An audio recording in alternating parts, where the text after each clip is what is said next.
Each encounter holds a hidden truth. Every investigation demands clarity. Empowering your legal rights, uncovering pure justice. Officer, I'm on call. That's my hospital ID right there. Yeah, I see a lot of plastic cards. Doesn't mean you belong behind the wheel of this car tonight. It means I'm a physician, trauma surgeon at St. Mark's. I'm heading back after a double. Surgeon, huh? Funny, you don't look like any of the doctors I know. Step out, we'll get this straight. My credentials are right here. There's nothing illegal in this car. The red and blue lights flashed in his rearview mirror at 11:47 p.m. Dr. Marcus Webb, chief trauma surgeon at St. Mark's Hospital, pulled over expecting a quick conversation.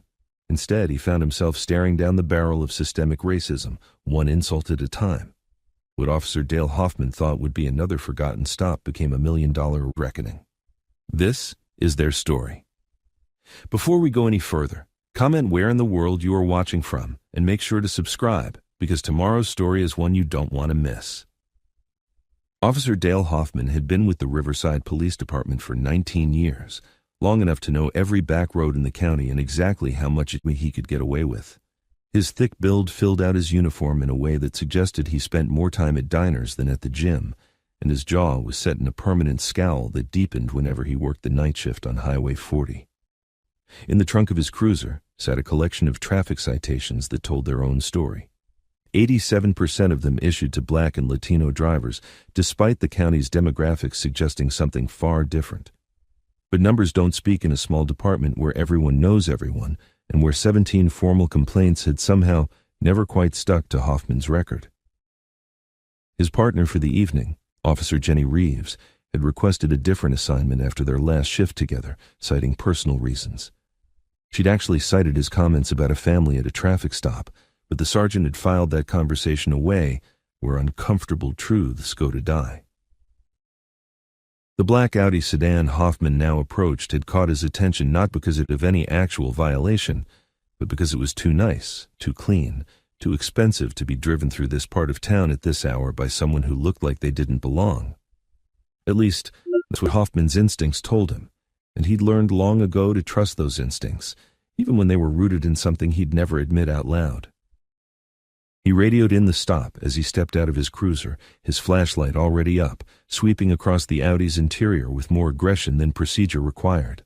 The beam caught the driver's hands already placed on the steering wheel at 10 and 2, exactly where they should be.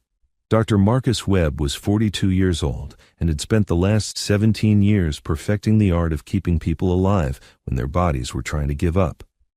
Tonight, he'd worked a 12-hour shift that included 2 gunshot victims, a motorcycle accident, and a 7-year-old girl whose appendix had ruptured. His scrubs were still in a bag in his back seat, and his mind was still running through the procedures, checking and rechecking his decisions like he always did on the drive home.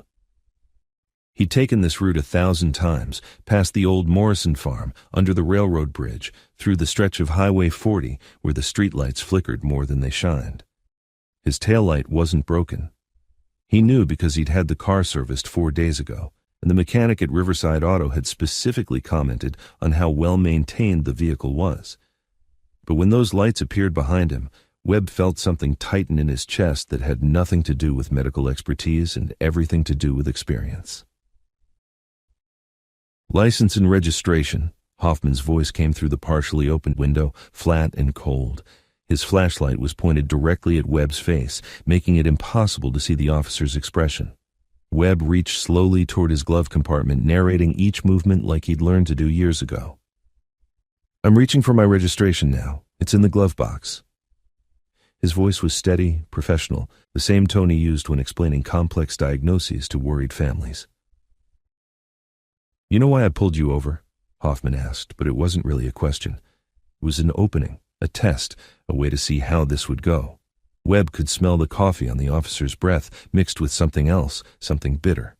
"No, sir, I don't. I wasn't speeding." "Broken taillight, right side." Hoffman's flashlight moved across the interior of the car, lingering on the leather seats, the hospital parking badge hanging from the mirror, the medical textbook on the passenger seat. His lips curled slightly. "Nice car. What do you do? Sell pharmaceuticals or something?" Way he said it made pharmaceuticals sound like an accusation, like a code for something else entirely. Webb handed over his license and registration, along with his hospital identification badge, the one with his photo and the words Chief of Trauma Surgery, St. Mark's Hospital, printed clearly below his name. I'm a trauma surgeon, officer. I just finished my shift. My taillight isn't broken. I had the car serviced this week. Hoffman took the documents but barely glanced at them, his eyes instead fixed on Webb's face with an expression that had nothing to do with traffic enforcement. A doctor, huh? Sure you are. He turned the hospital badge over in his thick fingers, then looked back at Webb with a smile that didn't reach his eyes. And I'm supposed to believe you didn't just pick this up at some costume shop? You people always got an excuse, always got some story about what you do, where you work, why you're in a neighborhood you got no business being in. The words hung in the night air between them, as clear and unmistakable as the flashing lights still painting the scene in alternating red and blue. Webb's hands tightened on the steering wheel, but his voice remained level. Officer, you can call St. Mark's Hospital right now. You can verify my credentials. My taillight is not broken, and I have every right to drive on this road. Hoffman leaned closer to the window, his bulk blocking out what little light remained. What you have, doctor, is an attitude problem, and what I have is probable cause to make this a very long night for you. If you believe that one moment of injustice can spark a fight that changes everything, stay with us because this story is only beginning. The temperature had dropped to 43 degrees, cold enough that Webb could see his breath forming small clouds in the air drifting through his partially opened window. Hoffman had been gone for 12 minutes now, sitting in his cruiser with Webb's documents, making him wait in a display of power that had nothing to do with checking records and everything to do with establishing control. Webb watched in his side mirror as the officer spoke into his radio, laughed at something, then went back to staring at his computer screen. This wasn't procedure. This was theater. When Hoffman finally returned, he wasn't alone in his approach. His hand rested on his service weapon, a subtle movement that Webb caught immediately, his medical training making him acutely aware of body language and threat assessment. "Step out of the vehicle," Hoffman ordered, his tone shifting from condescending to confrontational. Webb felt his heart rate increase, that primal response to danger that 17 years of emergency medicine had taught him to recognize and control. "Officer, can you tell me what the problem is? I've given you my identification, my hospital credentials, everything you've asked for." I said step out of the vehicle. Now! Hoffman's hand moved fractionally closer to his weapon holster. "Or are you refusing to comply with a lawful order?" The question was loaded, a trap wrapped in legal language, and they both knew it. Webb had seen enough gunshot victims come through his trauma bay to understand exactly how these situations could escalate, how quickly a traffic stop could become a tragedy, how a moment of perceived defiance could be twisted into justification. He opened his door slowly, keeping his hands visible, and stepped onto the shoulder of Highway 40. The cold hit him immediately, cutting through his lightweight jacket. Hoffman circled him like a predator assessing prey, his flashlight making another unnecessary sweep across Webb's body. "You seem nervous, doctor. Why would a successful surgeon be nervous during a simple traffic stop?" The sarcasm in his voice was thick enough to choke on. Webb kept his hands at his sides, fingers spread, non-threatening. "I'm not nervous, officer. I'm confused about why I'm being asked to exit my vehicle for a taillight that isn't broken." "There you go again with that attitude." Hoffman stepped closer, invading Webb's personal space in a way that was clearly intentional. "See, what I think is you're not really a doctor. I think you're driving a stolen vehicle, probably got those fake IDs from some friend of yours, and you're hoping I'm stupid enough to fall for it." He pulled out his citation book, flipping it open with theatrical slowness. "St. Mark's Hospital, you said? That fancy place up on Morrison Boulevard where all the rich people go?" The way he said rich people made it clear he meant white people. "Funny thing is, I drove past there last week and I didn't see anyone who looked like you walking through those doors." Webb felt something cold settle in his stomach that it had nothing to do with the November air. This wasn't about a taillight. This wasn't even about his car. This was about Officer Dale Hoffman seeing a black man in an expensive vehicle and deciding that reality didn't match his worldview. "Officer Hoffman," Webb said, reading the nameplate now visible in the cruiser's headlights. "I've been chief of trauma surgery at St. Mark's for 6 years. Before that, I completed my residency at Johns Hopkins. I've performed over 3,000 surgeries. Tonight alone, I saved 2 lives. I'm asking you respectfully to either issue me a citation for whatever violation you believe occurred, or let me go home to my family." Hoffman's face darkened, his jaw clenching. "You think you're better than me? That it? You think because you claim to be some hotshot surgeon that you can talk to me like I'm beneath you?"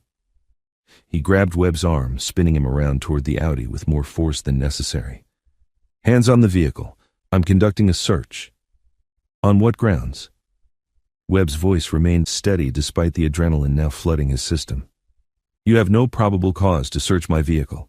I haven't committed any crime."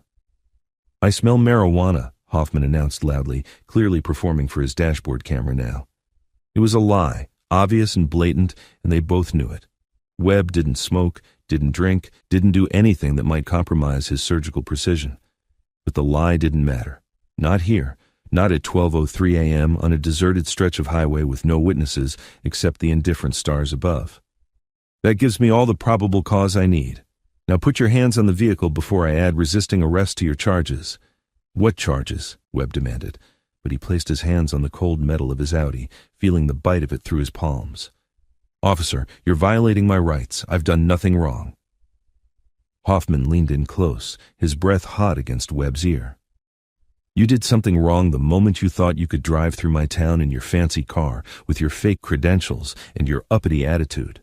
You people need to learn your place." The words were quiet, almost intimate in their hatred, spoken just low enough that the dashboard camera wouldn't catch them clearly. Then louder for the record, "Subject is being detained for suspected vehicle theft and possession of controlled substances, conducting search of vehicle and person." Webb's mind raced through his options, each one more limited than the last. He could protest, but that would be labeled as resisting. He could call for a supervisor, but Hoffman would claim he was being uncooperative. He could invoke his rights, but his rights were already being trampled on the side of Highway 40 while his taillight, unbroken and fully functional, continued to shine red in the darkness behind him. So he did the only thing he could do. He remained calm, kept his hands visible, and began to memorize every detail of what was happening, every word spoken, every action taken, storing them away with the same precision he used to memorize surgical procedures.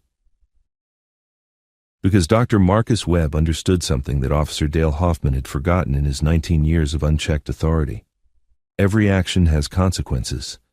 Every abuse of power creates a record, and every moment of injustice, if documented properly, can become evidence. Hoffman's hands moved roughly through Webb's pockets, removing his wallet, his phone, his keys. He threw each item onto the hood of the Audi with deliberate carelessness. Then he moved to the car itself, yanking open doors, pulling out the medical textbook and throwing it onto the ground, emptying the glove compartment onto the passenger seat, searching for something, anything, that would justify what he'd already decided to do. He found nothing because there was nothing to find, but that didn't seem to matter. "You're under arrest," Hoffman announced, reaching for his handcuffs, "for obstruction of justice and providing false identification to a police officer." "Those charges are completely fabricated," Webb said, his voice finally rising despite his efforts to remain calm.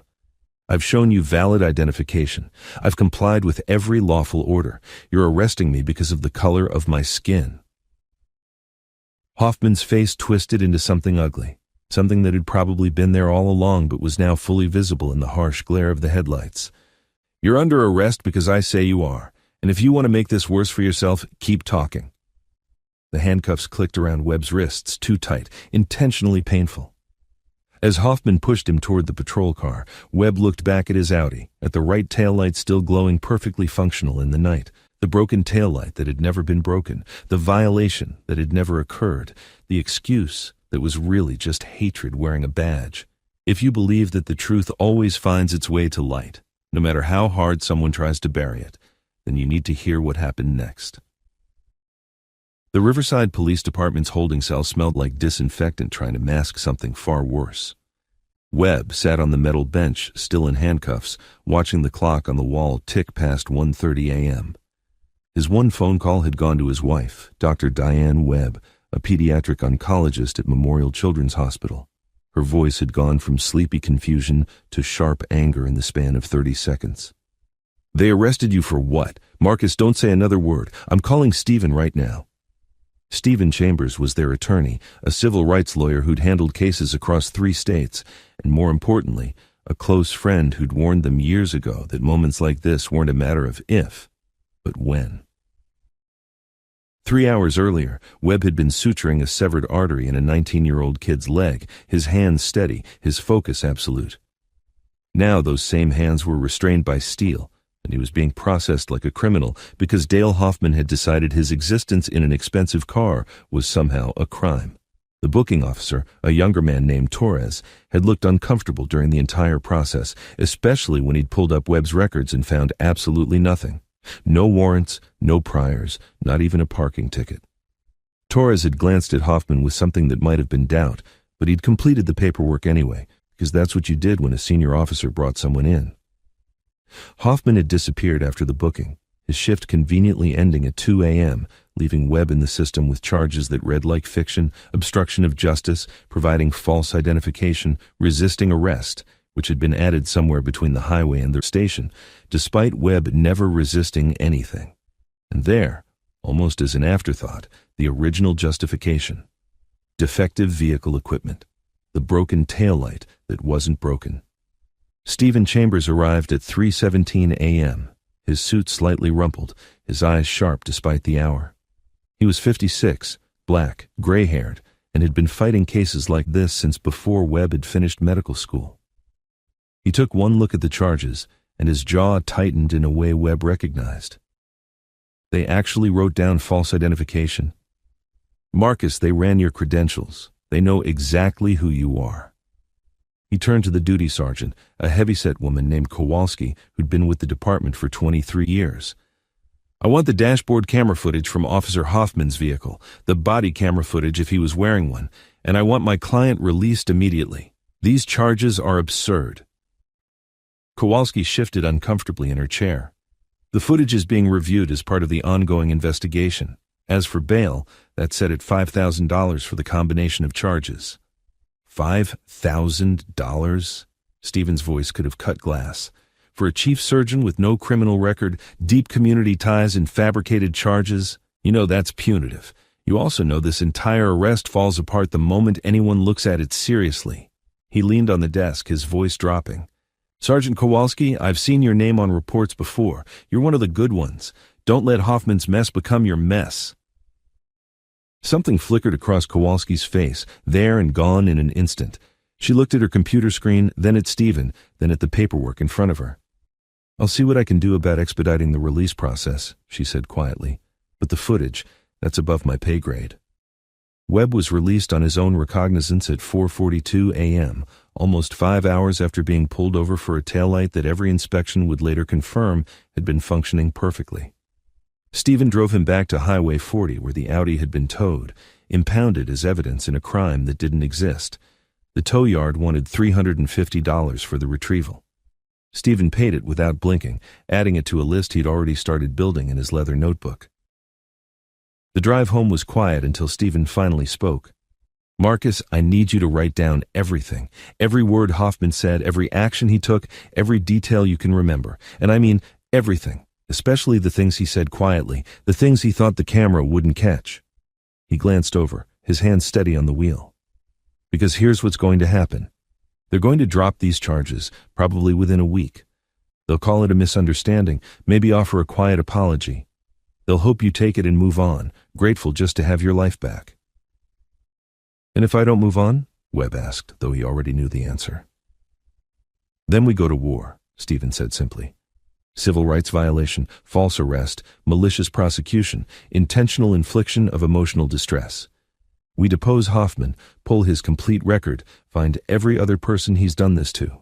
We make it expensive and public and impossible to ignore. He pulled up to Webb's house, a modest 2-story in a quiet neighborhood where the lights were all on despite the early hour. Diane was visible through the window, pacing. But Marcus, you need to understand what that means. Your name in the papers, your face on the news, every detail of your life examined. They'll try to find anything to discredit you, any mistake you've ever made, any moment they can twist. It won't be quick, and it won't be easy. Webb looked at his house, at his wife silhouetted in the window, and thought about the 19 years Hoffman had been getting away with this. 17 formal complaints that had gone nowhere. How many other people had sat in that holding cell, had their rights violated, had been made to feel less than human on the side of a dark highway? How many hadn't had the resources to fight back, hadn't had an attorney on speed dial, hadn't had the credentials that made people listen? "When do we start?" he asked. Stephen smiled, tired but genuine. "We already have. I made some calls on the way here. By tomorrow afternoon we'll have filed a formal complaint with the department, a notice of intent to sue with the city, and a request for all footage and documentation related to your stop. I've also reached out to a journalist I know at the state paper, someone who's been covering police misconduct. She's very interested in your story." Diane met them at the door, pulling Marcus into an embrace that lasted longer than usual.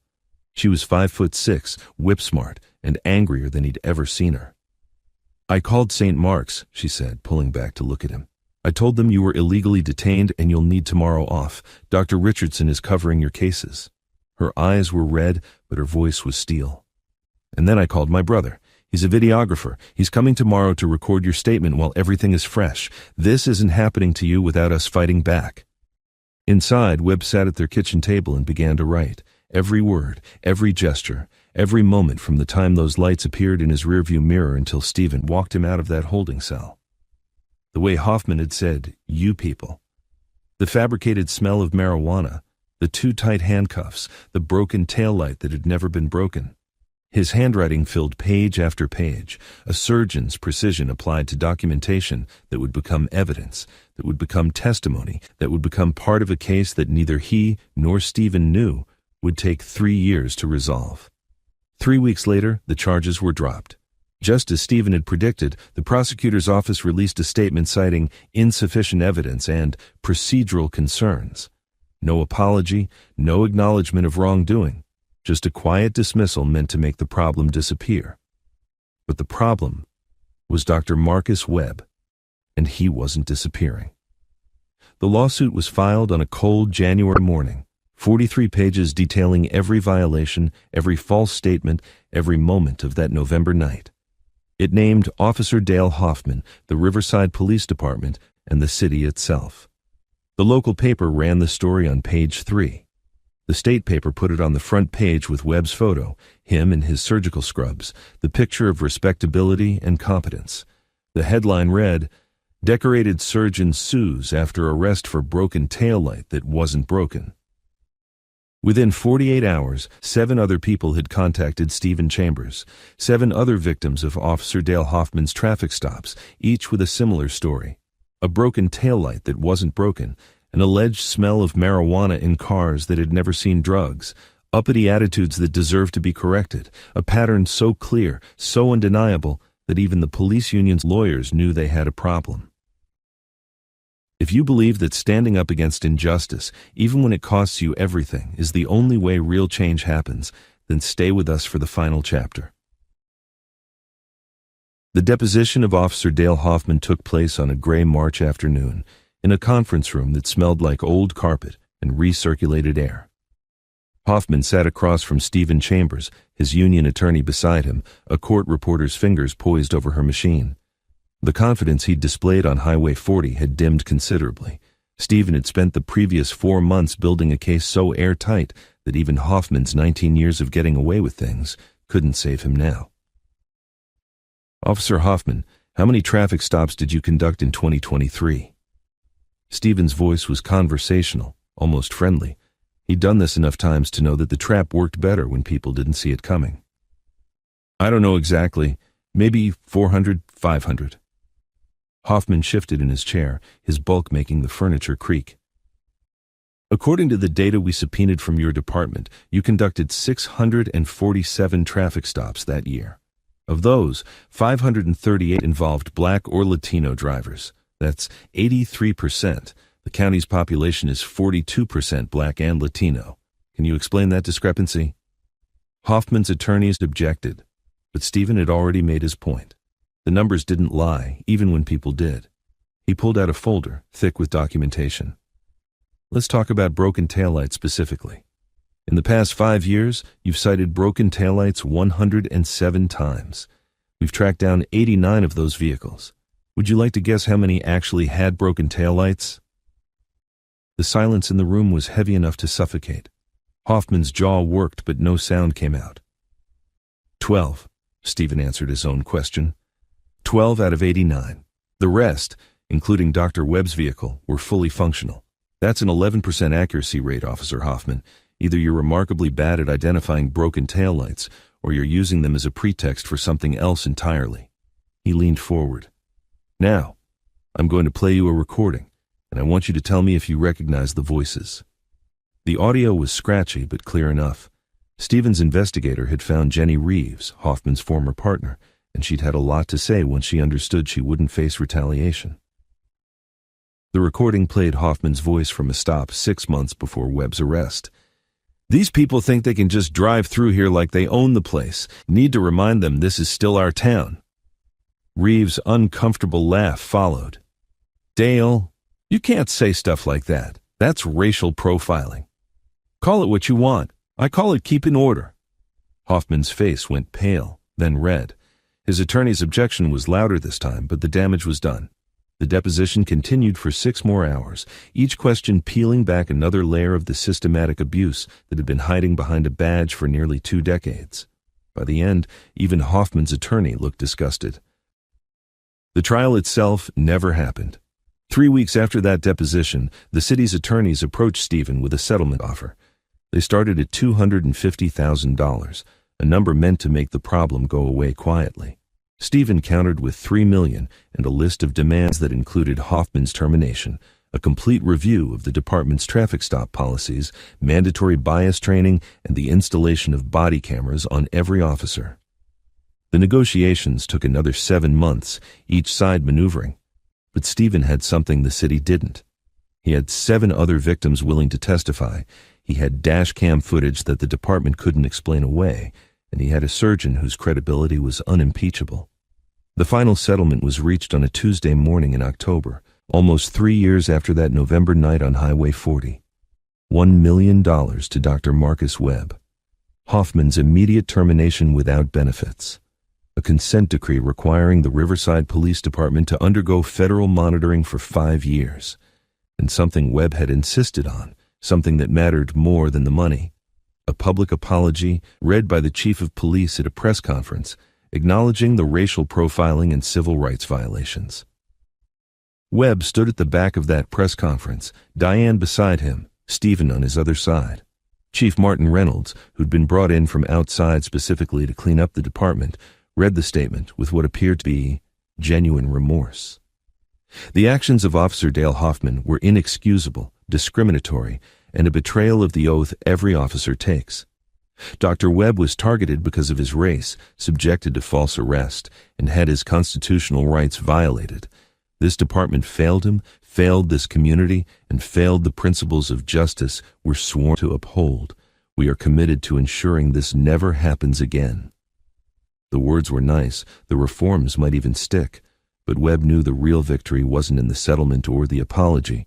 It was in the 17 formal complaints that would now be taken seriously because his case had proven they'd been ignored for too long. It was in the 7 other victims who'd found the courage to come forward. It was in the body cameras that would make officers think twice before letting their biases dictate their actions. It was in the federal monitoring that would force transparency into a system that had thrived on secrecy. Dale Hoffman himself never attended the press conference. He'd been terminated 4 months earlier, his pension reduced, his certification to work as a law enforcement officer revoked by the state. The union had fought for him initially, but even they'd backed away once the evidence became overwhelming. Last Stephen had heard, Hoffman was working security at a warehouse 40 miles away, his authority reduced to checking employee badges and watching cameras. It wasn't justice in the biblical sense, but it was accountability, and that was something. The $1 million went into a trust. Webb and Diane used part of it to establish a legal defense fund for people who couldn't afford attorneys when they faced similar situations. They partnered with Stephen's firm and 2 other civil rights organizations to create a hotline, a resource for anyone who felt they'd been subjected to discriminatory policing. In the first year alone, they helped 43 people file complaints, 17 of which resulted in disciplinary action or settlements. Webb returned to his work at St. Mark's, but he was different now in ways both subtle and profound. He still performed surgeries with the same precision, still saved lives with the same dedication. But he also spoke at community meetings about knowing your rights during traffic stops. He testified before the state legislature about police reform. He became a voice, not because he'd wanted to, but because that night on Highway 40 had shown him that silence was complicity. On the 3-year anniversary of his arrest, Webb drove past that same stretch of highway. The road looked different in daylight, less menacing, just asphalt and painted lines and the old Morrison farm in the distance. He thought about pulling over at the exact spot where Hoffman had stopped him, some symbolic gesture of reclaiming the space. But he didn't, because the truth was he'd never given that space any power. Hoffman had tried to make him feel small, tried to use fear and hatred as weapons. But Webb had walked out of that holding cell with his dignity intact, had fought back with facts and determination, and had turned a moment of injustice into a catalyst for change. His taillight still worked perfectly. He'd checked it that morning, not because he was worried, but because some habits die hard. And as he drove past that spot where everything had changed, where one man's prejudice had collided with another man's refusal to accept it, Webb felt something he hadn't felt in 3 years. Not satisfaction exactly, because the fight wasn't over and probably never would be, but something close to peace. The Riverside Police Department underwent massive reforms. Use of force incidents dropped by 62% in the 2 years following the settlement. Traffic stops became more proportional to the actual demographics of the county. 3 officers were terminated for bias violations that previously would have been buried in paperwork. The body cameras that Webb had fought for captured everything, creating accountability where there had been none. It wasn't perfect. Systems built on generations of injustice don't fix themselves overnight. But it was better, measurably, documentably better. And that mattered. Stephen Chambers kept a photo in his office taken at that press conference. Webb standing tall, Diane holding his hand, both of them looking directly at the camera with expressions that said they'd walked through fire and come out forged stronger. Underneath, Stephen had written a quote that he'd shared with every client who'd ever doubted whether fighting back was worth it. "Justice delayed is justice denied, but justice fought for is justice earned." Dr. Marcus Webb never set out to be a civil rights plaintiff. He just wanted to drive home after saving lives, to see his wife, to rest before doing it all again the next day. But Dale Hoffman had made a choice that November night, a choice to see a black man in an expensive car and decide he didn't belong. And Webb had made a choice too, a choice to fight back not just for himself, but for everyone who'd been pulled over for broken taillights that weren't broken, for fabricated probable cause, for the crime of existing in spaces where small-minded people thought they didn't belong. The settlement was paid in full. The reforms were implemented, the monitoring continued. And somewhere out there, maybe on another dark highway, maybe in another small town where bad cops had always gotten away with it, someone else was making the choice to speak up instead of staying silent, because they'd heard about Dr. Marcus Webb, because they'd seen what was possible when you refused to let injustice have the last word. If you believe that one person standing up for what's right can create ripples that change everything, share this story and let others know that justice, real justice, is always worth fighting for.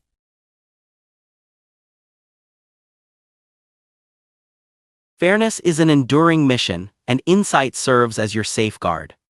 Thank you for watching and advocating for absolute clarity.